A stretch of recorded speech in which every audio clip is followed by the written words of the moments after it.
Welcome to In the Community with Tiffany K. And we're back within the community, and one of my favorite guests is back in here. I love having a conversation with you, Cait. It's Cait Woodward, who is the executive director of Loisann's Hope House. Hello, I'm so excited to be back here. I always love coming in here. Well, I'm excited to talk about this. Tell me about the history of Loisann. Yeah, absolutely. So we have been in the community for several years. We actually started in 1987 in the winter time. Oh. And we were started by St. George's Episcopal Church. So they were having a meeting and they noticed a gentleman that was experiencing homelessness that was sleeping in the foyer, and they invited him in and decided we want to make a dedicated effort to end homelessness. And Hope House was born, and it was just one building, 902 Lafayette Boulevard, which has now expanded to 6 buildings and 7 programs that we administer. So we've grown significantly, and we've grown because unfortunately there is a need for our services in the community. So our vision is no family homeless, and our mission is to break the cycle of homelessness one family at a time. So we have lots of different services that we offer to address the needs of families that are not only experiencing homelessness, but at risk of entering into shelter to try to prevent that from happening. And I love the way that, I love your guys' mission, one family at a time. Yeah. Because I feel like a lot of people would go at this cause and try to just stop it all together. Oh, yeah. And do it in it, which is great. It's a big effort, but sometimes you have to start small. Well, and every family makes such a huge difference, you know what I mean, in our community. And so we really do look at it one family at a time. And I think that's what I love about us is we really meet people where they're at. We're tailoring our services to kind of tackle the individual needs of every family that we have the privilege to serve. Yeah. I love that. And let's talk a little bit about the homelessness in our area, because you said, unfortunately, there is a need. Unfortunately, there's a need everywhere. Oh, yeah. It's just kind of the economy and the times. So can you tell us a little bit about what's the homelessness situation like in the area that you serve? Yes. One of the biggest things to take away if you are listening to this is that family homelessness exists in our area. A lot of people don't think it's an issue in Fredericksburg or the surrounding regions because you don't see it. It's not visible. I was just going to say, you don't see it on the street corner or anything a lot or anything like that. Yeah, exactly. That's very intentional, right? Families don't want to be seen. They're often very hesitant to reach out for services because they're worried that their children might be taken or there'll be some sort of repercussions. And so a lot of times we don't see it. But for like some context, we oversee the homelessness helpline. That's like a one-stop shop for anyone experiencing any kind of housing crisis. They call one phone number and they're screened not just for our programs, but for everything in the community, right? Okay. So we manage like the amount of families that are seeking shelter services. And I literally checked this morning. We have 51 families on that list. Wow. So what that means is when they call, they are not sure where they're going to sleep that night. So it looks really different for families. I mean, we've had people in storage units, in church basements. It could be the kids are staying with a family member, mom and dad are in the car. We see all sorts of different situations.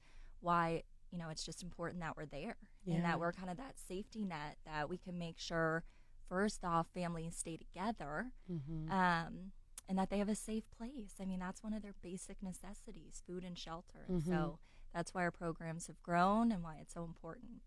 It's so just heartbreaking to hear that even today, 51 families who don't know where they're going to sleep tonight. I know. Well, and especially in the winter time, we often see an increase in people reaching out. And as, the temperatures do start to get warmer, that will be a concern for us as well.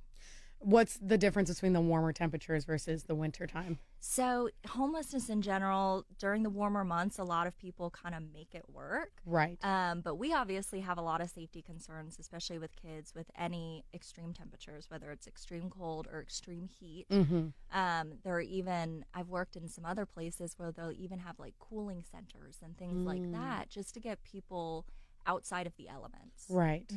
Wow. So walk me through a process of a family, maybe someone's listening and unfortunately is thinking, maybe I need your services. What does it look like? What's the first step they take? And then what does that process look like for them? Oh, that's a great question. So they would call the homelessness helpline. That's 540-358-5801. So if you are in need of assistance or you're just not even sure what you qualify for, start there. They're going to go through a problem-solving conversation with you. They're going to screen you for all the different resources to see what's available and who can assist in your situation. Okay. If that family qualifies for shelter, they can be referred to our program. And upon shelter entrance, we would be scheduling a time to get them in there, and they would be assigned a room and a case manager who's really going to work with them in partnership. I think that's something really important for us. This is not a handout. We're walking along with you and guiding you to get all of the tools that you need to be successful. So they'll be working with a case manager who ultimately is going to help all of those puzzle pieces that seem really overwhelming when you're looking at the box and you see what the final picture is supposed to be. It's like, where do you start? Yes, exactly. And so they'll be working with them to kind of identify what the critical needs are, and ultimately we're housing focused. So getting you into a permanent housing option as quickly as possible. And I think that's so smart, the way that you are have a niche, right? Because sometimes it can be too broad. Oh, yeah. In terms of, like, I think everything is necessary, but sometimes if you don't have that niche, you can get lost in the system, right? Oh, yeah. And so, but I do also know that there are other services that make Loisann's Hope House so unique in terms of a shelter. Can you tell me about some of that? Yes. Okay. So my favorite thing about our shelter program, if you've ever driven downtown, you've probably driven past us a dozen times and have no idea that we're a shelter, because we are actual homes that have been converted into congregate living. Oh, wow. So we have 6 homes that look like just downtown homes that our shelter is housed in. So we can do up to 19 families at a time. We have just over 30 kids right now. So I know. So we have a family of 11 right now, which might be our record. Wow. But what I really love about our model is that shelter is a transition for everyone in the household, and especially for kids. And it's scary. And usually they've gone through significant trauma, because just housing instability and homelessness, of course, impacts them. And so it's really scary to reach out, and shelters can feel very sterile and like a facility. And so when folks are coming through our door and it's a home, and we have bedrooms that have been set up with all new bedding and pillows and hygiene products, and then we get, toys for each of the kids when they move in, all of those things just make it a lot more welcoming. And it's also taking care of a lot of the things that, we don't want them to have to worry about. You shouldn't have to worry about hygiene products while you're staying with us. We want you to focus on budgeting, increasing your income, looking for housing, and those things. So we try to take care of all the basics, and make it as welcoming as possible when kids are moving in. And I have found, I've worked in different programs, but it's very different. Coming into that atmosphere, it feels very different for families, and the transition is a lot easier for kids. It's kind of like when you find a hospital that feels more like a home than a hospital. Yeah, because no one wants to go into a hospital. It's sterile. Like, yes, of course, we need those life-saving techniques, but it's sterile, it's cold. You're like, I don't want to be here. Right. Same idea is if you go into a shelter that feels the same way, sterile, cold, almost depressing in a sense, but be able to walk into a home that could be, even though it's temporary, it's your home for a little while. Right. Well, makes a difference. And even like the buses, they drop off right in front of us, right? And we have to be conscious of that for our kids. So you'll drive by us, you won't see a lot of signage or things, and that's all like very intentional. Okay. Just for the confidentiality of our students and our families. Okay. That's good to know, though. Yeah.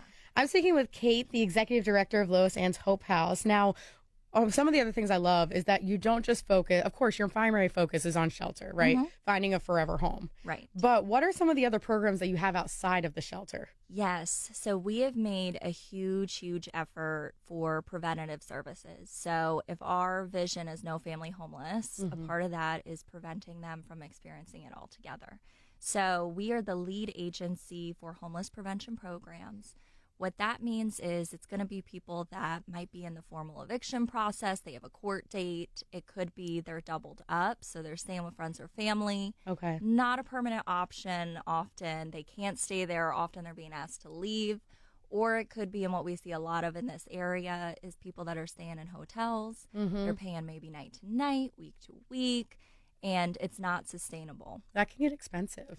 It does. I am telling you, the hotels have gone up so significantly, and often people are paying more in hotel than they would if they were in a permanent place, but they just they can't save up money. Right. I know this is not news to anyone in our community, but the cost of living has gone up pretty significantly. Unfortunately, yes. And a lot of people we're working with might have low credit or a former eviction or something like that. Mm-hmm. And it makes it really challenging for them to get approved for housing.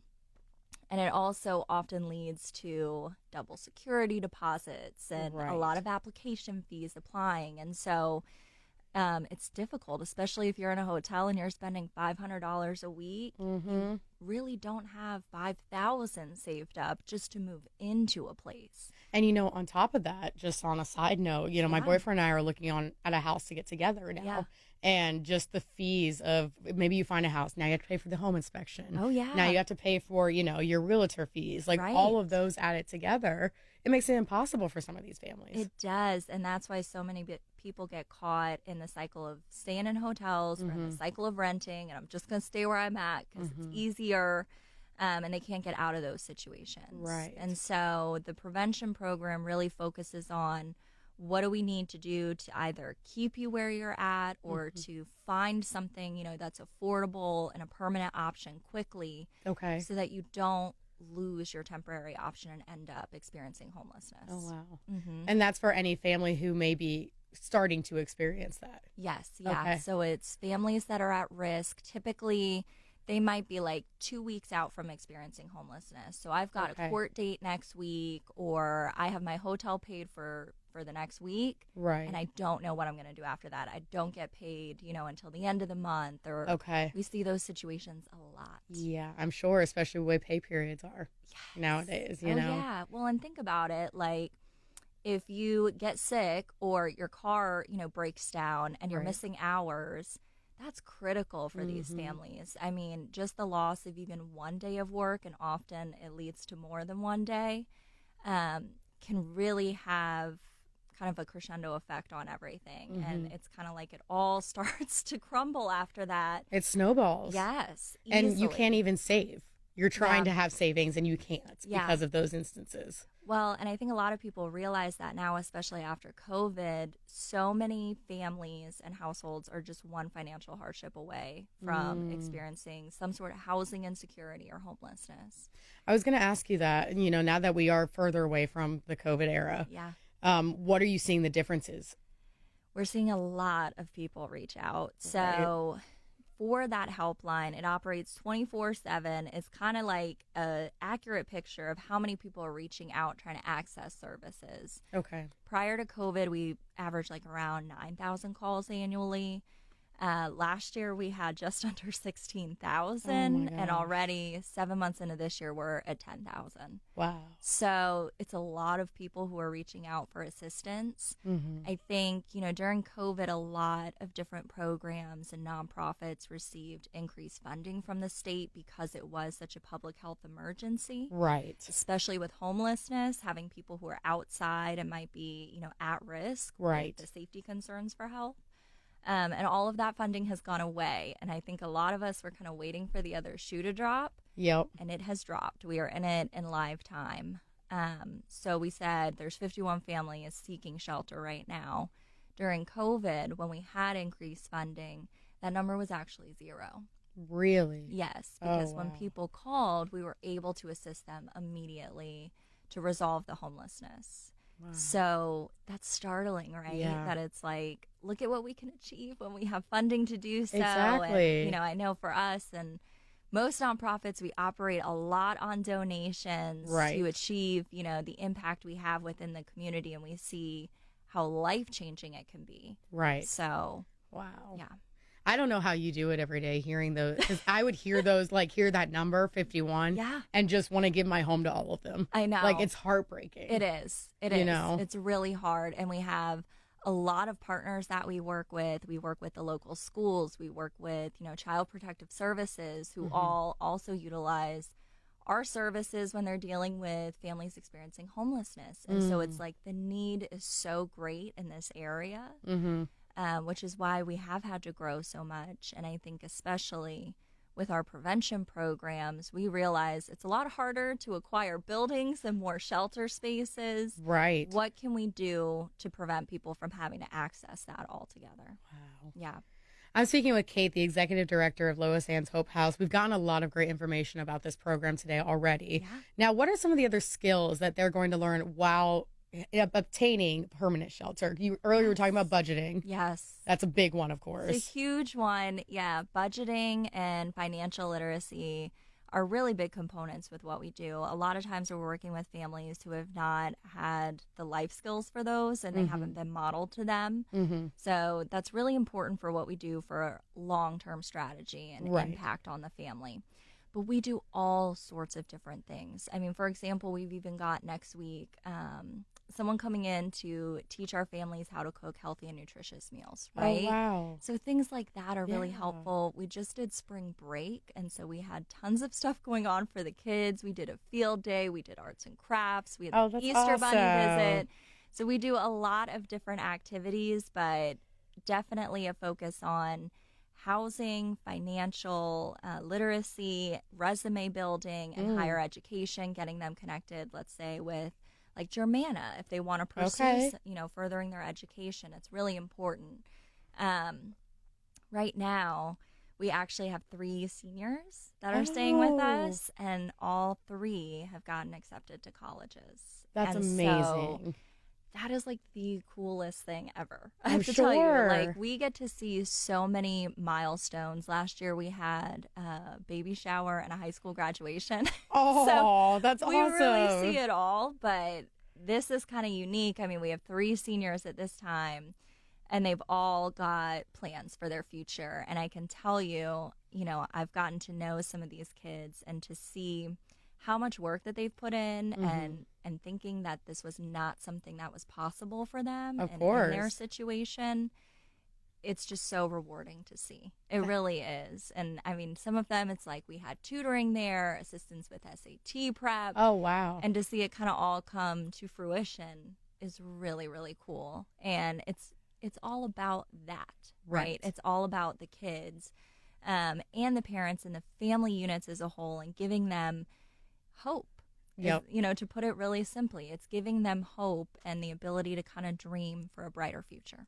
I love that. I really do, because there's very little of hope in this world, unfortunately, today. Yeah. We need more of it. But to be able to give everyone a way out, especially kids, because you grow up, whatever you see growing up, you think that's where you're stuck, right? Yeah. So seeing a different outcome for your future isn't necessarily easy. Yeah. And now that you have 3 seniors who've already been accepted, they're like, wow, this could really be something more. It's life-changing, and it all goes back to that mission. It's to break the cycle. Right. And that's exactly what we're doing, and we're seeing it in live time. So it's really cool to see. And that's what I love about Loisann's Hope House. Like I've said it before, it's not a normal shelter. Yeah. It's something different. You're focusing on more than just that. Of course, that's your main focus. Right. But there's something beyond that as well. Exactly. And I want to ask, so once a family does get their permanent home, Yeah. do you stay in touch? How does that work? Oh, yeah. Of course. So we're usually assisting with families to move into their new home. Okay. So what we call that is rapid rehousing. So when they exit our shelter, we're typically assisting with like the move-in expenses to get them into that permanent place, the lease signing, we're there when they get their keys, all those exciting things. And usually they're working with a case manager for the next 3 to 6 months to make sure that they stabilize. So they're going out there monthly, they're doing budgeting, they're making sure, is the school bus picking the kids up from over here now? Right. Your benefits, all of those things. So really, I think what's important to us is if people are leaving our care, we don't want them to have to use it again and to have to come back. We love you. We love having you. I don't want to see you again, not under these circumstances. So we really do everything we can to make sure that people are stable and honestly feel confident in maintaining their expenses and all of those things. We had a former resident of our program. Her name was Harmony. She stayed with us over a decade ago, and she just called out of the blue and said, hey, I stayed with you guys previously, and I just wanted you to know, like, I've bought a house. Oh my God. I have 3 kids. One is doing welding, one is going to college. That's amazing. Yeah, and I have to tell you, we don't get calls like that often. And so it was so incredible to hear, you know, how we were just a part of her journey and how she's stable now. She's thriving. She owns her own business called Peace of Harmony. So I'll do a plug for her. But it was just a really cool story to hear it kind of like way down the line, right? This isn't 3 months later. This isn't 6 months, a year. This is a decade later. She owns a home. She's, you know, her kids are pursuing their education. And she said, you know, one of the biggest things for her is she still has friendships with the mom she met while she was staying with us. Really? Yeah. Oh, that's so amazing. It's a community. A huge difference. Yeah, it does. Oh my gosh. Yeah. So that, like I said, we don't always get those calls, but when we do, and we don't expect them either, but when they come, it really is. It's like, this is exactly the reason that we exist. It shows you're making a difference. Yes. You know? Yeah. And I also love the fact of going back to the 3 to 6 months after, that you're not just throwing them out on their own. That would never work. That defeats the whole purpose. It's kind of like when you go to college, right? Yeah. When you're kind of thrown out there, your parents are still there as your support net. You're trying to learn it on your own. But imagine being able to be going and then you're just thrown there and no one ever supports you, helps you, talks to you again. I had to call my mom every week. Every day. That's what I called my mom. I was like, I called her the first day saying, how do I dress for school? Because I was always used to uniforms. I mean, but really, it's like just simple things. Yeah. And so it defeats the purpose if we were to just kind of, okay, you're good, you found a place. We're not in the business of Band-Aids. We want long-term success. We don't want you to experience this again. And one of the biggest indicators of homelessness is a former episode. So what that means is everyone who is in our shelter, they already have an episode of homelessness. So anything that we can do to make sure that that's non-recurring and that they have what they need to be successful is exactly what we do. I'm speaking with Cait, the executive director of Loisann's Hope House. Now, I do want to know, do you have any events coming up? I know you do have a few. We're going to get to Huntley from The Voice in a second, okay? Because we got to talk about that. To hear about Huntley. But I do also want to talk about a current one coming up. It's the Loisann's Hope House High Tea for Hope. Yes. So we did this for the first time last year, and it was actually an event we put together because of the royal coronation. Oh, okay. You don't have a coronation every year. No. Yeah, but we loved it so much, and we had so much fun, and it was kind of right around Mother's Day that weekend before, and so we're doing another one this year, High Tea for Hope, on May 4th. It's going to be at the Fredericksburg Country Club, and you can look on our social media or our website for tickets, but it is just a celebration of mothers. Mothers are at the heart of what we do. We have served well over 1,000 women through our services over the years. And so we really just love the idea of honoring that, and a mother in every way, shape, or form, or caregiver or mother figure.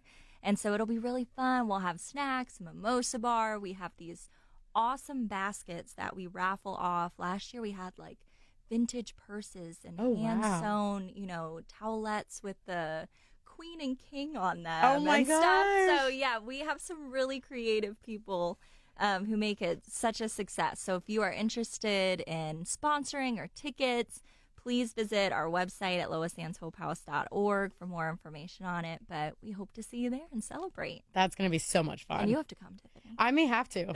I mean, I'm not a mom, but I'll come for all the moms. That's what I'm saying. I will support them. I love that idea. Exactly. And it's just to support all of the women that we worked with. Oh my gosh. Yeah, I'll be there. Don't worry. I'll be dressed up in my royal garb. I don't have that. But And if you want, wear a fascinator. We did a fascinator contest last year, gosh. and people got very into it with the hats and everything. So yeah, it's that's a so good time. exciting. Oh, I'll see you out there. So can't wait. Okay, we got to go on to what everybody wants to know, of course, as well. Yes. Huntley from The Voice. I know that he actually came to visit the shelter. He did. The Huntley hype is real. Oh, I yes, have it to is. tell you. Downtown, it is real Yes, everywhere. It's real everywhere, especially in our community. I know we're all just so proud Yes. of him and how much he has poured into this community. And so when he reached out, interested in supporting Hope House, I was blown away. And, you know, he said, what would support of your agency mean for our community? And I said, you're giving hope to hundreds of children. Mm-hmm. And he is so family oriented. Mm-hmm. He really made it clear, I want to make a difference with kids in the community. He talked about having slept in his car previously while trying to make it, and his story and a little bit of the history about his family. And so we scheduled for him to come sing and do a special performance at Hope House. And the kids just lost it. I'm sure. Not even the kids. I lost it. Everybody lost it. I mean, we were just blown away. You had kids who braided their hair like his. Oh, my gosh. But he came and performed some songs. We had a pizza party. He did pictures and autographs. And they're still smiling about it. I mean, what a cool thing to, like, come back from winter break from. And yeah. be like, oh, yeah, I met Huntley. And also, what an inspirational story, because, you know, I mean, a lot of artists go through that, like living in their cars and trying to make it. But for these kids and the adults in the shelter, showing you can still come out of a bad situation. Oh, yeah. You know? It's like encouraging them to dream big, right? Because it doesn't always feel like that. And especially when you're in the struggle, it's hard to see the light at the end of the tunnel. Yep. And to see someone who has been through it, who's come out on the other end, who's been, you know, able to pursue their passions. Right. And is not only doing that, but now giving it back to the community is so, so cool. I mean, those kids were so excited to watch him play the guitar, and now we have a bunch of kids who want to learn guitar and learn how to sing. Gotta get some music teachers in there now. Exactly, yes. So it was a really, really cool experience for the children. Right. And I know he had a blast too. So, and as I understand, he then did a benefit concert at Billikens. Yes. So it was a couple weeks ago, March 1st, we did a benefit concert at Billikens. We were taking donations at the door. And that was just huge for us. I mean, I have to tell you, any opportunity for us, like I said, we rely so heavily on donations. So it was a very fun experience. If you stopped by, you probably saw me at the front. But, fangirling over Huntley. Yeah, right, exactly. But we raised actually just over $5,000. Wow, congratulations. Yeah, which is a big support to our families to make sure that they do have diapers, formula, hygiene kits, all of those things that they need when they move in. That makes such a big impact. And so it was such a fun time. The downtown community has been waiting for his performance when he comes home. And for us to be a part of that was just mind-blowing. It was such a cool experience, and we're so grateful for it. We can't wait for what's to come, and hopefully some more exciting events and partnerships. I'm excited to hear more about that, and congratulations again, because that's amazing donations. Definitely helpful to the community, or from the community. Yeah. And speaking of that, you know, my last question for you is, what are your current needs as an agency? How can the community help? Because of course you said you rely heavily on donations. We do. Yeah.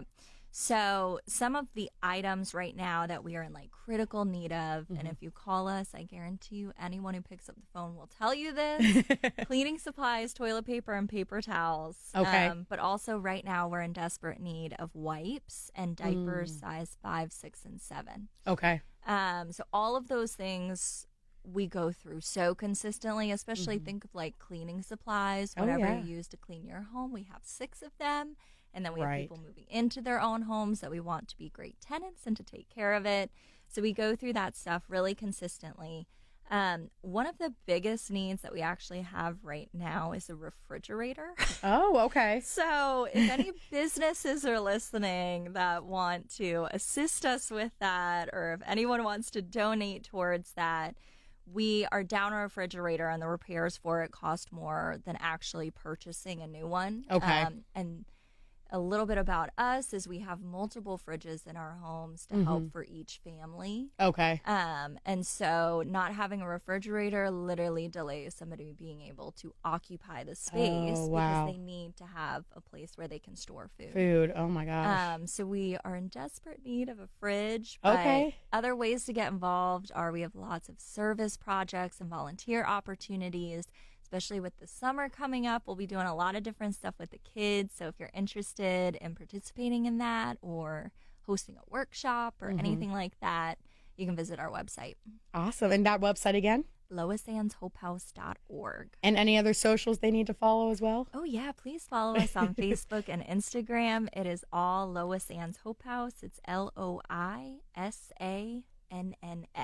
Hope House. Well, thank you, Cait, so much for coming in today. Cait, the executive director of Loisann's Hope House. And that'll do it for In the Community this week. If you are a nonprofit and need to bring attention to your cause or organization, please reach out through this station's website, and we will see you next week.